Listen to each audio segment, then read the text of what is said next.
पोरींचे लग्न संबंध जुळवत असताना फक्त श्रीमंती बघून पोरी देऊ नका, पैसेवाले बघून पोरी देऊ नका, मुलगा संस्कारी आहे का ते बघा मगच मुली द्या.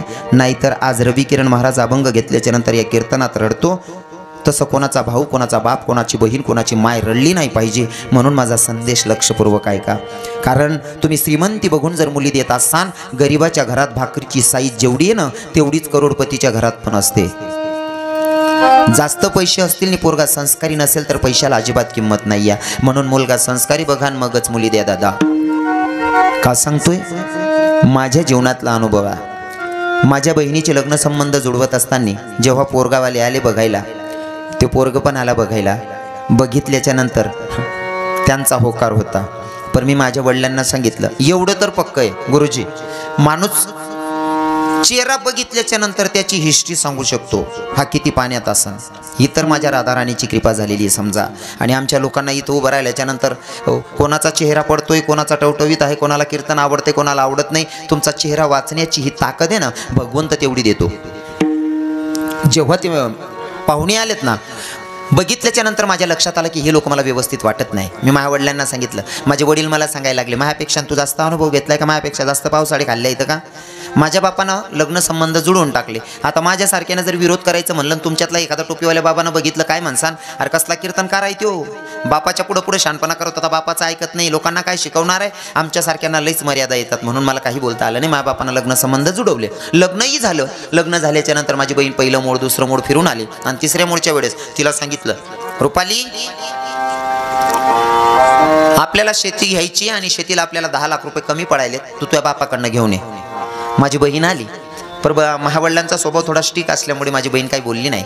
परत जाणार आहे उद्या, तशी आज रात्री माझ्या वहिनीकडे बसली. वहिनीला सांगायला लागले, बोले वहिनी माझे घरचे लोक की नाही माझ्याकडनं 10 लाख रुपयाची मागणी करतायत. म्हणले तुम्ही पप्पांना सांगा ना. तर बहीण बोलली, म्हणले आताच लग्नामध्ये एवढा खर्च झाला ना, आता जर पैसे सांगितलं घरातलं वातावरण जाईल, चिडचिड होतील पप्पा. म्हणले राहू दे वहिनी, त्या लोकांच्या मनातून स्वार्थ निघून जाईल. माझी बहीण चालली गेली. नंतर माझ्या वहिनीनं मला सांगितलं, म्हणले दादा. म्हटलं काय वहिनी? अहो आपल्या ताईकडनं तिचे घरचे लोक 10 लाख रुपयाची मागणी करतायत. आता मी लगेच जर पाठवलं तर चुकीचं होईल नाही का. मी थोडे दिवस थांबलो, रक्षाबंधनचा पिरियड बघितला. आणि रक्षाबंधनचा पिरियड बघितला आणि माझ्या मोठ्या दादाला सांगितलं, म्हणलं दादा तुम्ही जाण ताईला घेऊन या. माझा दादा गेला, माझ्या बहिणीला घेऊन आला.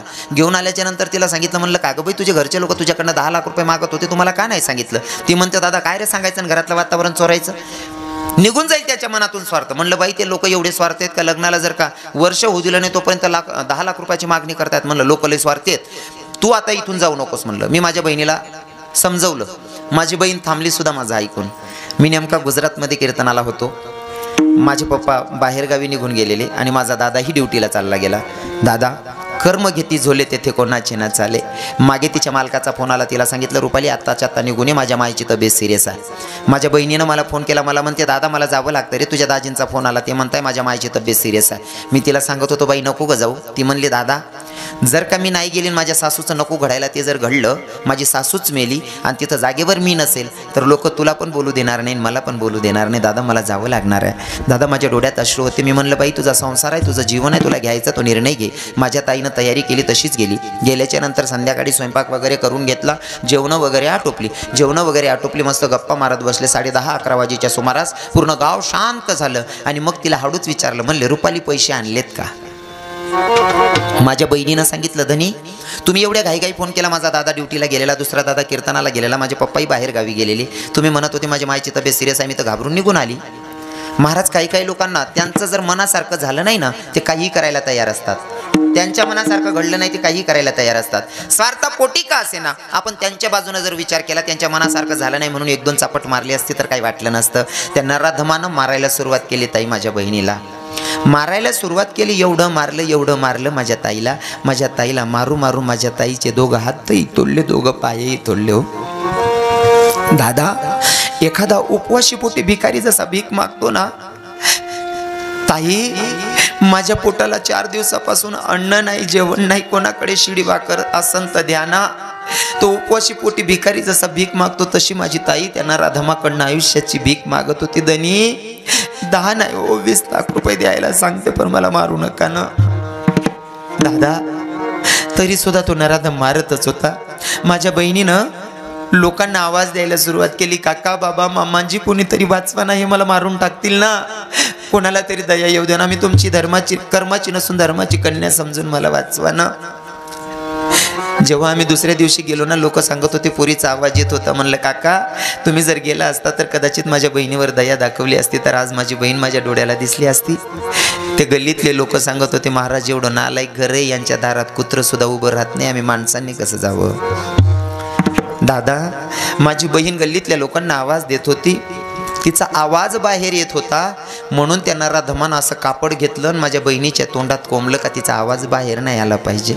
आता तर तिचे हातपाय तुटलेले, हातही उचलले जात नाही, पायही उचलले जात नाही आणि आवाजही निघत नाही. काही करावं. त्या नराधमानं माझ्या ताईच्या गळ्यात दोर टाकला. दादा खेचत खेचत जिन्यानं घेऊन गेला, दुसऱ्या मजल्यावर जाऊन माझ्या ताईला गडफास लावून मारलं हो त्या नराधमानं. तो मंडपातला भाऊ सांगत होता ना, ताई तू फिरून कधी येशील म्हणून या घराचा एक एक कानानं कोपरा वाट बघीन. पण दादा ऐका ना, 8-9 वर्षापासून वाट बघतोय ताई. रक्षाबंधनला येत नाही, भाईबीजला येत नाही, अक्षय तृतीयेला येत नाही. ताई तू माझ्यावर रुसली का ग बाई? तुला माझी दया नाही का ग येत? प्रत्येक बहीण भावाला राखी बांधते रक्षाबंधनला. ताई तुझ्या हाताची राखी बांधण्यासाठी माझ्या हाताची कलाई 8-9 वर्षापासून खाली आहे ग ताई. तुला माझी दया नाही का ग येते माय? दादा मला एवढा संदेश द्यायचा आहे की पोरींचे लग्न संबंध जुळवत असताना श्रीमंती बघू नका हो, पोरं संस्कारी बघा मगच मुली द्या. तो मंडपातला भाऊ सांगत होता, ताई तू फिरून कधी येशील? या घराचा एक एक काना नको कोपरा तुझी वाट बघेल. भावाला भेटलं गेलं दादा. मंडपाच्या कोपऱ्याला बापूबा. बापाच्या प्रेमाची लांबी ही मोजता येत नाही आणि रुंदी मोजता येत नाही. आणि मुलगीचं विशेष प्रेम माईपेक्षा सुद्धा बापावर जास्त असतं.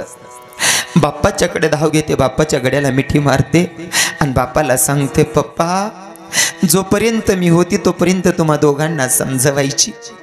पर पप्पा ऐका ना, मी होती म्हणून दोघांना समजवायची. जेव्हा जेव्हा तुम्ही माझ्या माईवर रागवता ना पप्पा, माझी माई एका कोपऱ्याला बसून रडते. हो पप्पा नका रागवत जाऊ तिच्यावर. तुम्ही बोलून निघून जाता पर माझी माई 2-2 दिवस जेवत नाही हो. मी तिला कसं तरी समजवायची. पर आता मीही नसणारा, माझ्या माईला कोण समजून घेईल पप्पा? तुमच्याशिवाय तिला समजून घेणारं कोण आहे घरात? पप्पा मी तुमच्या पाया पडते, माझ्या माईवर नका ना रागवत जाऊ. दादा तो बाप सांगतो, बेटा तू सांगते ना तसंच करेल, तसंच वागेल. पर बेटा ऐक ना, सासरी जाते ना, ते सासर नाही ते तुझं माहेर असेल बेटा. सासू सासऱ्यांनाच आई वडील समज. असं वागून दाखव, तुझ्याबद्दल आम्हाला स्वाभिमान वाटला पाहिजे. असं कोणतंच काम करू नको ज्याच्याकडून आमची मान खालती जाईल. तुझ्याबद्दल आम्हाला स्वाभिमान वाटला पाहिजे, असंच वागायचं बेटा. हो पप्पा हरकत नाही. मंडपाच्या बाहेर निघाली बाई. बैलगाडी उभीच होती. बैलगाडीमध्ये पोरगी बसली. बैलगाडी पुढे चालत होती, पोरगी फिरून मागं पाहत होती.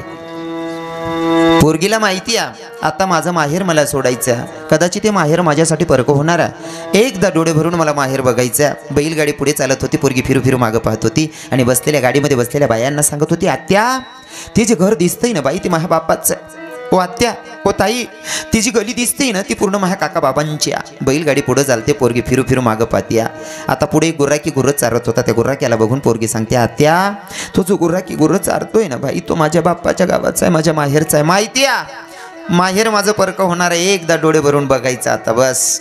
बैलगाडी पुढे गेली. एक मेंढपाळ मेंढ्या चारत होता. त्या मेंढपाळला बघून पोरगी सांगते, आत्या तो मेंढपाळ मेंढ्या चारतोय ना तो माझ्या माहेरचा आहे, माझ्या बाप्पाच्या गावाचा. ऐन अरण्यात बैलगाडी गेली. आता काही दिसत नाही. आता बापाचं घर दिसत नाही, काका बाबांची घरी दिसत नाही, गली दिसत नाही, घर दिसत नाही, गुर्राकी दिसत नाही, मेंढपाळ दिसत नाही. तरी पोरगी बघत होती आणि दिसला तो मंदिराचा ध्वज उडत होता. तो ओढणाऱ्या ध्वजाकडे पोरीनं बघितलं आणि बाजूला बसलेल्या ताईला सांगितलं, ताई ओ आत्या ऐका ना, तो जो मंदिराचा ध्वज दिसतोय ना ताई तो माझ्या माहेरचा, माझ्या बापाच्या गावाचा. आत्या आत्या बघा ना, बघा ना तो मंदिराचा ध्वज दिसतोय ना तो माझ्या माहेरचा, माझ्या बापाच्या गावाचा. बैलगाडी पुढे जाते, पोरगी फिरू फिरू मागं पाहते, एकच सांगते ते माझं माहेर, ते माझं माहेर. महाराज तो प्रसंग माझ्या तुकोबरायांनी बघावा. आणि बारका पोरे तुम्ही शांत बसा रे, शानला असले बोलते अरे तुमले हाती पाहिजे किडा पाडांचा सवय पड जाई रे. बोलणारा शेत ना मोठला जवळून मोठला आहे तो दाखवलाच नाही, आगाऊपणा नाही करू. काय करायचं मागचे काका चालू देऊ नाही, चालू द्यायचं काय नाही. पण विषय असा आहे माझी पण तब्येत बरी नाही, रोजचे कंटिन्यू कार्यक्रम असतात. मला वाटलं की बुवा 9 ते 11 कीर्तन रास, 11 वाजी घ्या शेवट कर टाकू बा. नाही अजून चाल देऊ, असं चालूच देऊ नाही का. तू आजारी पडका मरी जाय आमले का तुला सुतक नाडा. म्हणजे लोकेशनी मानसिकता अशी आहे, तुम्ही दाढी कशील घ्या ना मग बिडी चेटाळली होती भाऊ. नाही चांगले खरं तर ऐकणारे श्रोत्यांवर कीर्तनकार असतो नाही का. ऐकणारे जर असतील ना बाबा तर सांगणाऱ्यालाही मजा वाटते, आनंद वाटतो नाही का. बरोबर आहे की नाही, बरोबर आहे ना. हां ऐकणारा चांगला पाहिजे. आणि इथला भारी लोक आहेत ना. मी आज नुसतं चिंतनमान राहिनो, विनोद करीच नाही राहिनो, तरी सुद्धा एक बी उठी राहणार नाही. असा लोके पाहिजे, म्हणजे नुसतं हासान करता येतच बाकी ना पटणं ते बसानं भाई आज काय ना हासाडा ना चला उगर. कीर्तन आहे हासाडांसाठी राहसच नाही. कीर्तन विनोदाचं माध्यम नाही आहे, पण मी जरा विनोदाची झालर लावून सांगण्याचा प्रयत्न करतो. इथलांसाठी बदलाय टाकेले मी लॉकडाऊन नंतर स्वतः आले. रडावणार ते करणार बाजूमा बी राहणार, आपण हासाणार बनवत बो म्हणता. बरोबर आहे ना. हां म्हणेशी थोडं विनोद करस मी, पण कीर्तन विनोदासाठी कीर्तन नसते. तुम्हाला चेहरा बडा सांग राय ना मला आपण सांगायला पाहिजे गो महाराजनी. ऐकणारा लोकेश येत असो आणि सहज बोल राही ना तरी बी हाशी दे राहणार लोके सहज. तुम्हाला चेहरामुळे मला कीर्तन करायला सुची बरं. सहज बोलणं तरी हाशी देतस आणि माणूसने हसत खेळत राहायला पाहिजे. बाकी ना हसाल बी कंटाळा करतस. आपण हसालो का ते तू मोक्या हस रे उपडी जाशी रे टेकीच नाही हसा मग काय बिल येस का तुमनं मोक्या हसो काय फरक पड ना. कारण मला लहानपणापासून सांगितलं गेलंय बेटा रवी हसतो त्याला रोग नसतो, हसत जाय रे. मी हसत राहस काय. मी जर झोपेल राहिनो ना अचानक कोणी गाडी ड्रायव्हरला जर सांगा ना ना बाऊले गाडी उभी करवो महाराजांनी गाडी ना आमले फोटो काढणार आहे. मला झोप माय उठाडतो महाराज फोटो काढणार ना बाबा फोटो काढणार मी झोप मा सुद्धा. कारण या ना माहीत काय शिकासारखं रास. जीवन जगत असताना नुसतं जगू नका, आपल्या कृतीमधनं सुद्धा शिकायला भेटतं. जर फोटोमा थोडी स्माईल दिली तरी सुद्धा फोटो इथला भारी आहे. आपण कायम हसत राहणार ते जीवन कितलं भारी राहील. बरोबर आहे की नाही. हसत खेळत राहावं माणूसने. बाकी ना हसाल बी कटाया करतं. हसाडं ते हसाल पाहिजे. तुम्हाला चेहरा देखील मन बी चित लाग राही ना. नाही तर काही ठिकाणी आम्ही हसाडो ते हसतात नाही, रडाव ते रडतात नाही. मग मला असं वाटत बापरे मी का उलगेल वावर मा सरा कराल बटी गौरे बट वावर फिरीन मुठभर शेंगा अरे उलगेल वावर मा होतो रे काका. असा लोके पाहिजे दिल खुलास मन मोकळा. बरोबर आहे का नाही. हसत राहू. आणि मला पक्की गॅरंटी आपला कीर्तन माझं दिल खोलीन हाशिलेस ना म्हणजे हास्यात इथला हसाडच मी, पण मन मोकळा असायला पाहिजे. मनमा द्वेष न ठेवता, मनमा द्वेष न ठेवता जरा हसणार ना आपली पक्की गॅरंटी 6 महिना आटे किंवा नाही तुमले 6 महिना आटे किंवा नाही. म्हातारा बाबासले सांग रानू 6 महिना तुम्ही मरणार नाहीत. बाकी ना बाबाच ना मनमा प्रश्न होई मग 6 महिन्यानंतर काय करा ना महाराज मग आपण 50 दी टाकाना चालू ठेवा नाही मरणं नाही म्हणल्यावर. कितला भारी आनंद जे हो खरंच चित लागस म्हणा असा लोके राहणार का. कितलं भारी वातावरण आहे. म्हणजे तरुण भाऊ जिथला तिथला टोपीवाला बाबा विषयतच. टोपीवाला बाबा ते मन कीर्तन मा कमी दिखतस, तरुणच जास्त राहतस, पण आडे नेहमी नेऊन शेतस. टोपीवाला बाबा बी भरपूर शेतस. म्हणजे अख्खं गाव चांगलं दिखी राही ना तुम्हाला. कीर्तनले जर म्हातारा ई बटनात समजेल गाव चांगलं आहे असं. नाही ते बाकी ना गावेस मा हा ते बरे आहे का त्या काय थैल्या यात. नाही ते म्हातारा खाटकीनदार मा बोगन इलिशने उभा होता. म्हणता काय हो बाबा थोडं पिवे पाणी करता येईल म्हणे तुम्ही बानर सुरत ना 80 वरीच ना तर लहान खाटकीनदार मा उभा आहे. खाटकीन दरवाजा उघडा क्या हो बाबा क्या काम था काय नाही भाऊ पावशेर भर लागा आहे. तो खाटकी म्हणे आज कटने वाला नाही का बर म्हणे आज तुम्हाला लोकेशनी एकादशी शे मग फाशी लिन मर जाय रे. तू हिंदू आहे तरी तुला माहित नाही आज एकादशी मुसलमान तू सांग राय ना हिंदूजले. किती लाजीरवाणी गोष्ट आहे. हा माळा घालल्याला पाहिजे. काय गावेस मग चांगला मता राहतस. नाही ते बराच गावेच ना म्हाताराने वय वय घे तरी सुद्धा टायावरून आत ना. हां आमनं दोंडायचा मग एक म्हातारा होतं, दोंडायचा ना चिलगावायचा मागाई. दुसरा गावनं एक म्हातारा होतं भाऊ. हा व्हिडिओ व्हायरल होई जातात. दोंडायचा ना म्हातारा घरीन दांगडो करतं. तो अख्खा दोंडायचा आणि इकनी लाईर महाराज म्हणे. मग दोंडायचा ना नाही होता तथा नव्हता तरी मन बी कोण राहत नाही तथा ना. मग कोण बरेल घर मग दाती घालले महिनाभर मा का ना फिरेंची लग्न पडत मुक्कामले तडे.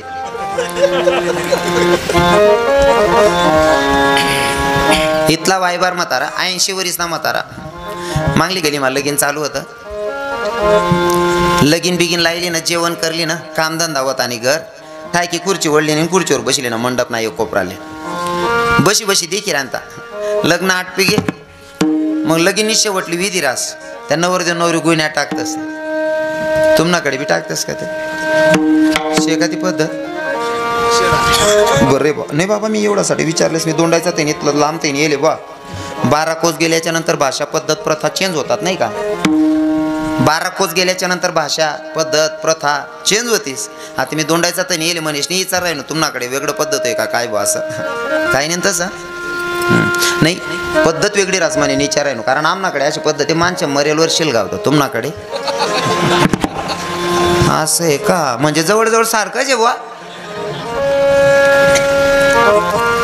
ते नवरदेव नवरी गोण्या टाकरा आता म्हातारा देख 80 वरीस ना म्हातारा कोणती वय मग काय करू हाय बी समजायला पाहिजे का नाही. 80 वरीस ना म्हातारा नवरदेव नवरी गोण्या टाकरा ते दकी हो ना घर ना म्हातारीन म्हणे मला तांब्यावर दे म्हणे. म्हातारीन लोटा भरदी ना यान गुच्चूक पान पिवायला पाहिजे ना यान तोंडमा दात नेव म्हातारीवर गुईण्या टाके 80 वरीस ना दल्ला. म्हातारीने बी 65 वरीस मा अंदाज सापडायला गेलो होता अजून बी सुधारणा नाही म्हणे आहो. म्हातारीने तोच लोटा वडी उजीस कायली ना डोकावर वडी फेका. म्हातारानं घे बा डोकं फुटी. म्हाताराला 7 पोरे होतात 7 पोरेने फोन कर दिना मामाजी मन बापनं डोकं फुटी घे देखाली या 7 वेळी संध्याकाळपर्यंत कपडा लिशने हजर. 7 वेळी बैठक हॉलमा बसलो 6 गरीबडा होता 7वा बोलका होता म्हणे का वेळी डोकं कसं काय फुटणं म्हणे जाऊ द्या हो म्हैसनी गोमाल देणं का म्हणे नाही हो. मग वावर मा बरा बिरायला घेतात का म्हणे म्हणे नाही हो. मग बांधवर ते पाय सटकी घ्या का म्हणे नाही हो. नातू खिरायता म्हणे बाबा हो मी सांगू का मन बाबा डोकं कसं काय फुटणं आव बाबा म्हणे तू ठाय का वाटतंय गावना बाबा म्हणे सांग रे भाऊतून बाबा डोकं कसं काय फुटणं म्हणे काय नाही म्हणे बाबा मागली गेली मला लगीन चालू होतं म्हणे नवरदेव नवरी गुन्ह्या टाकरा तो म्हातारा घेऊन म्हणा आजी पाहिजे लोटा बरी मागा म्हणे मन आजीन तांब्याभर दे गुच्चूप पाणी पिवायला पाहिजे ना यान तोंडमा दात नाही म्हातारीवर गुन्ह्या टाकी राहता म्हणे मन आजीनी तो बरेल तांब्या येईस काय नाही डोकावर वडी पेकेल म्हणे डोकं फुट जायचे व्याई लयल कपडा घर लय घेत ना ते का चांगला काम मा डोकं फुटेल होतं का. बराच म्हाताराले सुधरत नाही कोणती वय मा काय करू तुम्हाकडे म्हातारा बी चांगला दिकी राहणार बुवा कीर्तन लिही बसेल शेत नुसता म्हातारा चांगला आहे असं म्हणाल चालाव नाही तरुण भाऊ सुद्धा चांगला आहे बटान बटा कीर्तनले बसेलेत भले चप्पल घाली का बसेत ना पण बसेलेच बुवा नाही ते काय गावेस ना तरुण कीर्तन मा येतच नाही. हर मन सांगेल ध्यान नाही का तुम्हाला चप्पल काढल्या म्हणता असं आपण मंदिरावर बसलेत तुम्ही काढल्या भावन चप्पल काढल्या रे दादा काढल्या चप्पल काढल्या रे भाऊ तुम्हाला पाय पडत तुम्ही दाढी दरस रे ओ चिडा असून चप्पल काढल्या रे कीर्तनचे रे हो भाऊ तुम्ही काय मन हा येले नाही येलेत राठे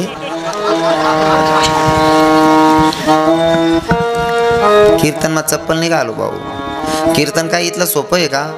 कीर्तनाची मर्यादा आहे महाराज. कीर्तन करावं माझ्या तुकोबरायांनी कीर्तन करावं माझ्या तुकोबरायांनी आणि कीर्तनात येऊन बसावं राजे छत्रपती शिवरायांनी. ही आपल्या धर्माची संस्कृती आहे दादा. कीर्तनात यायला पाहिजे आणि नियमातच बसलं पाहिजे पण बसेलेत बा चांगले आज ते 14 वर्ष आहे समजा लाग जाई धीरे धीरे नाही ते काय गावेस ना पोरे कीर्तनला येतच नाही उलट ते असं दोतरवाला ते का ते असले असं वाटत बाबा टाइमपास ना साधन भेटी घे बा. मी पहिले गाडी नव्हती ना बसनं प्रवास करायचो कार्यक्रमले जाय रे तू स्टँड लिहू भाऊ तू मन म्हणा वन वाचेल ना माईक एक भाऊ मंजूळ येऊ ना म्हणे भाऊ तू काय करस म्हणे म्हणतं भाऊ मी करम फुले इकस कार तुला मन तोंडे की वाटत नाही मी काय करत असेल हे भाऊ म्हणे विचारण काय रागिरा ना खरं सांग ना तू काय करस म्हणतं भाऊ मी भांडासोर नावे टाकस आणि जाण्या इकस म्हणतो मी सर्व माहीत रास पण मुद्दा मी इज्जतले तर काय पुरे तू म्हणे हे भाऊ खरं सांग ना तू काय करस म्हणता दादा मी भागवत कथा करस रामायण करस मी आहे ना कीर्तन कारशे म्हणे तुम्ही कथा कारशेत म्हणता हो भाऊ कदम तुम्ही कथा कारशेत का म्हणे म्हणता भाऊ तुम्ही कथा करतोस का म्हणे. म्हणता कथा कथा नाही भाऊ, नुसता कथा करस म्हणत. माझा प्रश्न आहे म्हणलं काय, विवाहित बाई आणि विधवा बाई कशी ओळखायची. म्हणतं प्रश्न सोपा आहे दादा आणि उत्तरही सांगतो ना तुला. म्हणे जमेल का. म्हणलं जमलं तर उत्तर देतो, नाही तर तुझ्या हाताकडून माळ घालतो तुला गुरुच करतो राज्या. म्हणे महाराज सांगा ना उत्तर. म्हणलं भाऊ, विधवा बाई जर ओळखायची असेल तर कंपडाला कुंकू लावत नाही, टिकली लावत नाही, लावायचा असला काळा बुक्का किंवा काळी टिकली लावते. आणि विवाहित बाई जर ओळखायची असेल कंपडाला कुंकू लावते किंवा लाल टिकली लावते. दोघांचा परिचय करून दिला. नेमकं त्याच्याच गावामध्ये जागर काल्याचं कीर्तन होतं. आता काल्याचं कीर्तन आटोपलं. मग आमचे महाराज मंडळी काय करतात, तो गुरुजी नारळ दक्षिणा देतो तेव्हा काय करतो आपण, बुक्का लावतात. मला लावला बुक्का, मी बॅगलीनी गोष्टी आणले, तेच आपी तर पुढे उभं होतं. त्याने मनकडे देख म्हणे बाबा राधे राधे. म्हणके भैया राधे राधे. चालणार का महाराज. म्हणता हो भाऊ. तोपर्यंत एसटी आली. समधी कॉलेजचं पोरं वरती चढली, महिला माता वरती चढायला लागल्या. मला असं वाटलं आपण कीर्तनकार आहोत, आपण आपली मर्यादा सांभाळायला पाहिजे. मी जागीच थांबलो. सगळ्या महिला वरती चढल्या तेव्हा सगळ्यांच्या नंतर मी एसटीच्या पहिल्या पायरीवर पाय ठेवला, दुसऱ्या पायरीवर पाय ठेवला, तिसऱ्या पायरीवर पाय ठेवला. मध्ये आल्याच्या नंतर त्या पोरानं माझ्याकडे बघितलं आणि त्यानं मला सांगितलं म्हणे महाराज हो रविकिरण बाबा या ना पुढे. मी म्हणा विचार करा ना. म्हणतो पोरगं काय भारी भाऊ, एवढं गोड पोरगं आपल्यासाठी जागा धरून ठेवली. पोरांना आपण उगाच वाईट विचार करत होतो पोराबद्दल. पोरगं लई गोड आहे म्हणलं राव. म्हणे बाबा या ना पुढे. म्हणता हो ना भाऊ. म्हणे महाराज सर का ना पुढे. म्हणता होणार भाऊ. त्यांना मित्रच म्हणा एक आगाऊ होता. तो म्हणे का रे तुला इथला मित्र दिसत नाही. त्या रविकिरण महाराजले का बा पुढे बोलाय राय ना. अरे येऊ द्या म्हणे बिचाराल, त्या नवरा मर जायचे म्हणे. केवढं इज्जतले अंश आहे. पण बरं रे बा तुमना गाव ना पुरी बी चांगला दिखणार. ऊन तवच ना विचारास ना. हो कीर्तनले बसेल शेतच त्या ऊन तव दर्शन कर बराच पुरेश नाही, समाधान वाटणं वातावरण देखील नाही. हो आणि जे पण बसले तरुण भाऊ, खरंच मला स्वाभिमान वाटतो तरुण भावांचा. नाही तर तरुण कीर्तनले येतच नाही. हो पण आता मी माझ्या कीर्तनातून 100मधनं 70% तरुण असतात कीर्तनाला. इतका समाधान वाटतं ना, इतकं समाधान वाटतं की मला असं वाटतं की माझा हिंदू तरुण जागा झाला आहे. हो आणि त्याला आता धर्म काय कळायला लागले म्हणून कीर्तनात यायला लागले नाही का. हो नाही ते बाकी गावेस मग अजून बी काय काय काय हाय समजलं नाही तुमले. मग ज्याले समजे राहिलं ते हसायला लाग्या. नुसता लावण्यातच तरुण पोरीन पैसा उडवतस. हो बाकी ना शिट्ट्या मारतस. तमाशा चाल नका बाकी ना उभा राया मारतस. अरे ते तमाशेवाले पण करतात तर पोटासाठी करतात. त्यांची एक लावणी या पोटासाठी नाचते मी परवा कुणाची नाही का. आणि बानट सुरूत ना हा तू उपडी जाशी रे आटेकीसने. हा वायबार धंदा आहे. त्यानापेक्षा चांगलं वाटलं नाही गाव मग पोरी कीर्तन लिहि बसेल बाबा. वा वा खरंच धन्यवाद दादा तुम्ही कीर्तनात आलात आणि सप्ताह टिकून ठेवा. 14 वर्षे जोपर्यंत सूर्यचंद्र आहेत तोपर्यंत सप्ताह टिकला पाहिजे असं कायम मनात ठेवायचं. तुम्ही टिकाडी ठेवा पुल्ला बरोबर टिकाडते बरोबर आहे ना. हो मग आता सगळ्यांनी काय करायचं आहे, मी पहिल्या चरणावर थांबणार आहे कारण वाजलेत आता 11:15 तरी पण आपले 5-7-10 मिनटं जाणार आहे. आता सगळ्यांनी काय करायचं आहे, अंतकरणापासून देवाची भक्ती करायची, देवाचं नामचिंतन करायचं आहे, देवाचं भजन गायचं आहे. कोणतं भजन जे तुकोबारायांनी देवमध्ये गायलं, जे भजन माऊली ज्ञानोबारायांनी आळंदीमध्ये गायलं, नाही जे भजन पंढरपुरात सर्व संतांनी गायलं तेच भजन आता तुम्हाला इथं गायचं आहे. हातानं टाळी मुखाने नामचिंतन.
ऊस मागावेत आणि माझ्या तुकोबरांनी लेकरांना ऊस दान करावेत. महाराज काय विचार संतांचे होते नाही का?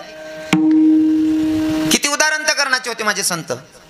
स्वतःची लेकरं उपवाशी पोटी मरतायत तरी दुसऱ्याच्या लेकरांना ऊस दान करतायत. महाराज अजून काय मनाची श्रीमंती बघायची नाही. ते आपण जर काही एक उष्ण टिपर लईच नाही गो तर 2 पोरे येऊ द्या, एक आपला स्वतःना पोरगा आणि एक भाऊना पोरगा. ऊसना 2 टिपरा करतस त्यामा सुद्धा तुझा भाव राहतो ना. बांडीन कडना भावना पोऱ्याला दिशात चांगला आहे ते आपला पोऱ्याला दिशात. इथला वायबार धंदा आहे आपला. तुकोबारायांची लेकरं उपवाशी पोटी मरत होती तरी सुद्धा दुसऱ्याच्या लेकरांना ऊसदान करत होते माझे तुकोबाराय. आता ओट्यावर येईसपर्यंत फक्त हातामध्ये 2 ऊसाचे टिपरे पडलेले होते. 2 ऊसाचे टिपरे इथं बघितल्याच्या नंतर पत्नीनं बाई ग स्वतःची लेकरं उपवाशी पोटी मरतायत म्हणले, दुसऱ्याच्या लेकरांना ऊसदान करतोय म्हणले. बाई या माणसाला काही संसाराची काळजीच नाही म्हणले. तुकोबाराय ओट्यावर आल्याच्या नंतर तुकोबारायांच्या पत्नीनं देवाकडे बघितलं आणि बघितल्याच्या नंतर देवाला शिवी घातली. पण देवाला शिवी घातली. देवले गाय दिने पण गाय देवाने एवढं आपली लायकी पाहिजे बरं, नाही ते कोणी बी देवले गाय दिलेतच.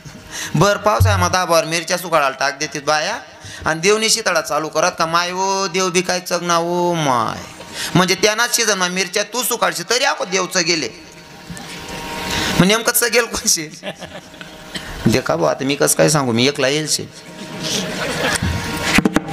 त्यांना सीझन मग आपण मिरच्या टाकीने सुद्धा देवलेचं गेल म्हणतात. म्हणजे देवले लोक कोणती भाषा मग कसा चुकीनं ठराय देतील काहीच सांगता येत नाही. एखादानं जर कधी न कळत काही नुकसान होणार ना जाऊ द्या हो. देव बी काही खरा ना नाही हो. ओ बापरे हो हो खरा ना. आता तू इथला खरा नाही का रे, दुसरा ना वावर म्हणा आर भरा तू ना वावर मला लईन बुंज तू इथला खरा ना वै घ्या. देव बी खरा ना नाही हो. पायटा मग दुसरा ना मेर कापिलेस आणि ज्या तसं करतं त्या देवले दोष देतात. तुकोबारायांच्या पत्नीचा तेवढा अधिकार होता. तुकोबारायांच्या हातात 2 ऊसाचे टिपरे बघितले आणि पत्नीनं रागारागात देवाकडे बघितलं आणि देवाला शिवी घातली. काय म्हणते माहितीये का? मेल्या काड्या सावड्या अरे रणकी हो तुझी. हाय सिट्टे सुट्ट्या नका बाजू द्या हो. ते कीर्तन म्हणते ना फरक नाही समजावं. शिट्ट्या जर वाज नेत हा केला इशारा जाता जाता.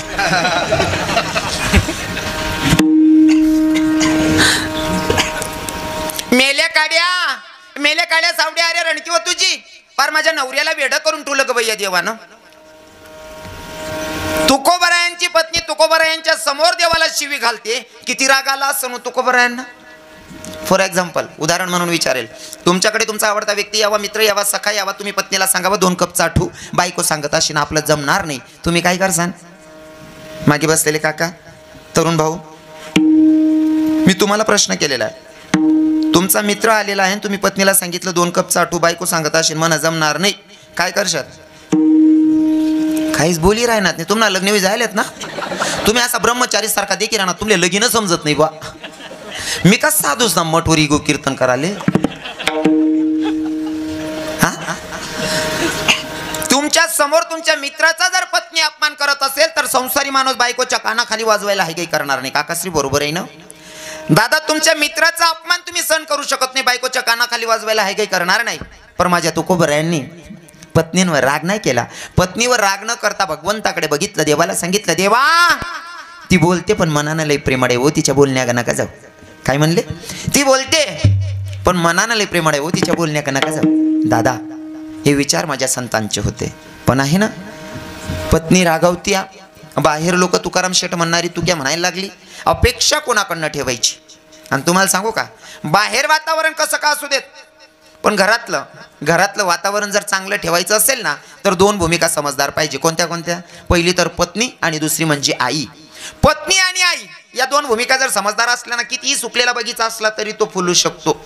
पण 2 लोक समजदार पाहिजे. कोण कोण? पत्नी आणि आई. पत्नी कितली समजदार पाहिजे माहिती का? नवरा जर पिरिश उन्हांदार मग चेहरा देखतात बाईल समजीजास मन नवरा कितला नाराज आहे किंवा कितला खुश आहे असं. बरोबर आहे ना? पतीचा चेहरा बघितल्याच्या नंतर बाईच्या लक्षात येतं माझा नवरा आनंदात आहे की दुःखात आहे. जर पती नाराज असेल ना बाईनं काय करायचं? समजदार पत्नीनं बरं का बहिणीवर पाण्याचा ग्लास घ्यायचा, पतीच्या जवळ जायचं, पाणी द्यायचं आणि हळूच विचारायचं धनी का हो काय झालं का? काय नाराज आहात का? काय टेन्शन घेताय तुम्ही? कर्ज झालंय ना? मी तुमची अर्धांगिनी आहे. तुमच्या सोबत मजुरी करेल आणि कर्ज फेडेल, तुम्ही टेन्शन घेऊ नका, त्याचं घर त्याला स्वर्ग वाटेल ना महाराज, बरोबर आहे की नाही. इथली भर देवाने